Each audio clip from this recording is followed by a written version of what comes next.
नमस्कार दोस्तों।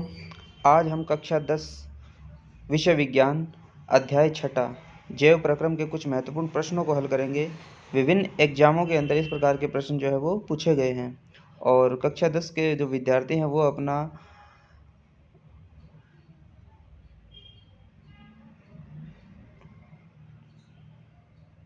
Knowledge test करें कि उन्हें इन प्रश्नों के उत्तर आते हैं या नहीं। पहला प्रश्न है, इथाइल एल्कोहल बनता है। इथाइल एल्कोहल किससे बनता है दोस्तों? इथाइल एल्कोहल बनता है अवायवीय श्वसन से। किससे बनता है? अवायवीय श्वसन से। दूसरा प्रश्न है, श्वसन का मुख्य उद्देश्य होता है गैसों का विनिमय, ग्लूकोज के जारण से ऊर्जा उत्पन्न करना, भोजन का पाचन और द है अपशिष्ट पदार्थों को बाहर निकालना। तो देखिए, श्वसन एक दहन प्रक्रिया है। क्या है? दहन। इससे क्या बनती है? ऊर्जा बनती है। बी ऑप्शन सी हो जाएगा इसका। ग्लूकोज के दहन से जारण, ये कोई गलत छप गया है। ग्लूकोज से है वो ऊर्जा उत्पन्न होना। ठीक है, ग्लूकोज का ऑक्सीकरण होगा यहाँ पे और ऊर्जा उत्पन्न होगी। आगे देखिए, बनी हुई ऊर्जा जो है वो माइटोकॉन्ड्रिया के अंदर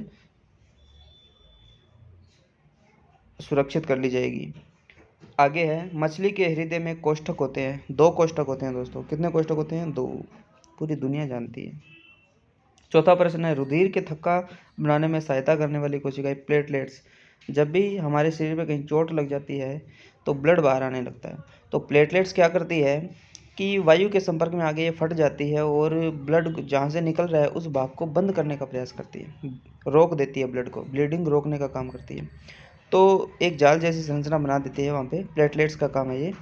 और आपने देखा होगा कि जख्म के ऊपर एक लाल कलर की ऐसे टोपी सी जम जाती है। टोपी यानी कि एक थक्का सा जम जाता है। तो प्लेटलेट्स कोशिकाएं जो है वो थक्का जमाने में सहायक है। अगला प्रश्न है, मनुष्य की लार में पाया जाने वाला एंजाइम है। तो वो होता है टाइलिन, जिसे एमाइलेज भी कहते हैं या एमिलेज। अगला प्रश्न है, एक स्वस्थ वयस्क में प्रतिदिन कितना लीटर आरंभिक निस्यंद वृक्क में होता है? कितना होता है? 180 लीटर। कितना होता है? 180 लीटर। सी ऑप्शन सी हो जाएगा। अगला प्रश्न है कि हीमोग्लोबिन में पाया जाता है। क्या पाया जाता है हीमोग्लोबिन में? हीमोग्लोबिन पाया जाता है। हीमोग्लोबिन किस में पाया जाता है? तो ये लाल रुधिर कोशिकाओं में पाया जाता है। किस में पाया जाता है? लाल रुधिर कोशिकाओं में। और आपको याद रखना है कि लाल रुधिर कोशिकाएं जो है वो केंद्रक विहीन होती है, इसमें केंद्रक नहीं पाया जाता। 8वां प्रश्न है कि हृदय के किस प्रकोष्ठ की दीवार मोटी और मजबूत होती है?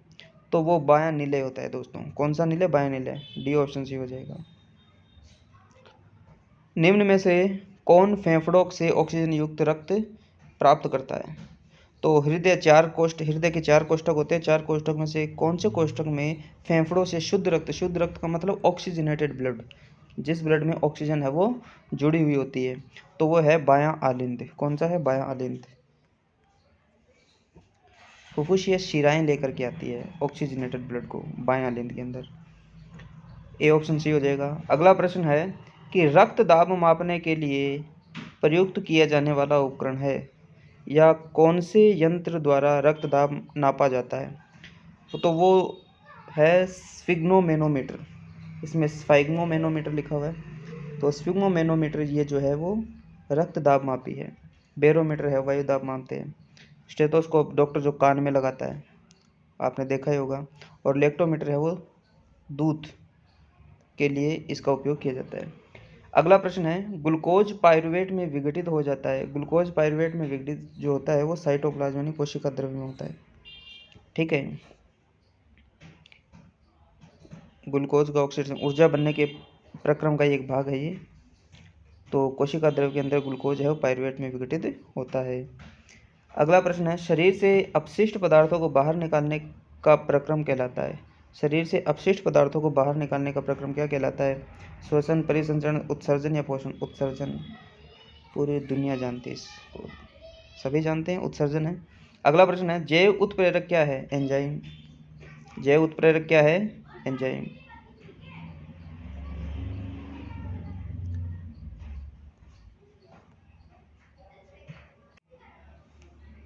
अगला प्रश्न है, प्रकाश संश्लेषण की क्रिया के लिए आवश्यक नहीं है।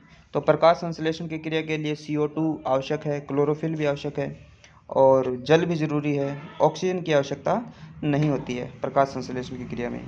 अगला प्रश्न है कि प्रकाश संश्लेषण की क्रिया संपन्न होती है माइटोकॉन्ड्रिया में, बिल्कुल नहीं। केंद्रक में, बिल्कुल नहीं। गोल्गी काई में, बिल्कुल नहीं। क्लोरोप्लास्ट में। कहाँ होती है? क्लोरोप्लास्ट में, हरित लवक में। अगला प्रश्न है पेप्सिन एंजाइम द्वारा पाचन किया जाता है। वसा का, बिल्कुल नहीं। कार्बोहाइड्रेट का, बिल्कुल नहीं। प्रोटीन का, बिल्कुल। पेप्सिन एंजाइम के द्वारा प्रोटीन का पाचन किया जाता है। अगला प्रश्न है हमारे शरीर की कौन सी कोशिकाओं में लैक्टिक अम्ल का निर्माण होता है? तंत्रिका कोशिका में नहीं, लाल रुधिर कोशिकाओं में बिल्कुल नहीं, उपकला कोशिका में भी नहीं। कहाँ होता है? पेशी कोशिकाओं में।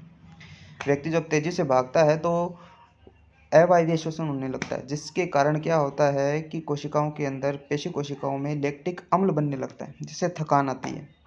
तो पेशी कोशिकाओं के अंदर है वो लैक्टिक अम्ल का निर्माण होने लगता है। अगला प्रश्न है कि अधिकांश कोशिकीय प्रक्रमों के लिए ऊर्जा मुद्रा का कार्य करता है। ऊर्जा मुद्रा ATP, एडिनोसिन ट्राइफॉस्फेट पूरा नाम। अगला प्रश्न है कि ATP के अंतस्थ फॉस्फेट के विखंडन से ऊर्जा का मान है। ATP के अंतस्थ फॉस्फेट के विखंडन से ऊर्जा का मान है, कितना होता है? इसमें आता है दोस्तों 30.5 किलो जूल प्रति मोल। कितना होता है? 30.5 किलो जूल प्रति मोल। आगे अगला प्रश्न है मानव में श्वसन वर्णक का कार्य करता है। श्वसन वर्णक का कार्य, श्वसन वर्णक कौन सा होता है? हीमोसाइन नहीं, हीमोग्लोबिन होता है। कौन सा होता है? हीमोग्लोबिन। बी ऑप्शन सी हो जाएगा। अगला प्रश्न है कि एक स्वस्थ मानव में सामान्य रक्तदाब का मान होता है, तो 120/80 mmHg होता है स्वस्थ मानव के अंदर। तो ये जो भी ऑप्शन है, डी ऑप्शन सी हो जाएगा। द ऑप्शन एकदम राइट। अगला प्रश्न है कि पादप में फ्लोएम उत्तरदायी है। फ्लोएम एक संवहन ऊतक होता है, तो ये क्या करता है? भोजन का वहन करता है। किसका वहन करता है? भोजन का। और जल का वहन कौन करता है? जाइलम। पादप में दो संवहन ऊतक होते हैं, जाइलम और फ्लोएम। जाइलम है वो जल का वहन करता है और फ्लोएम है वो, यहाँ फ्लोएम पूछा है तो किसका करेगा? भोजन का। ए ऑप्शन सी हो जाएगा। अगला प्रश्न है कि मनुष्य में अमाशय एक तंत्र का भाग है जो संबंधित है डाइजेशन सिस्टम से संबंधित है दोस्तों। श्वसन से नहीं है, उत्सर्जन से भी नहीं है, पोषण से है, डाइजेशन की क्रिया, परिवहन भी नहीं है। तो सी ऑप्शन सी हो जाएगा। अगला प्रश्न है कि मानव में हृदय एक तंत्र का भाग है जो संबंधित है। हृदय जो है वो परिसंचरण तंत्र का भाग है। डी ऑप्शन सी हो जाएगा। ठीक है दोस्तों, ये आपके कुछ ऑब्जेक्टिव टाइप क्वेश्चन थे जिनके माध्यम से आप अपनी तैयारी का जायजा ले सकते हैं। धन्यवाद।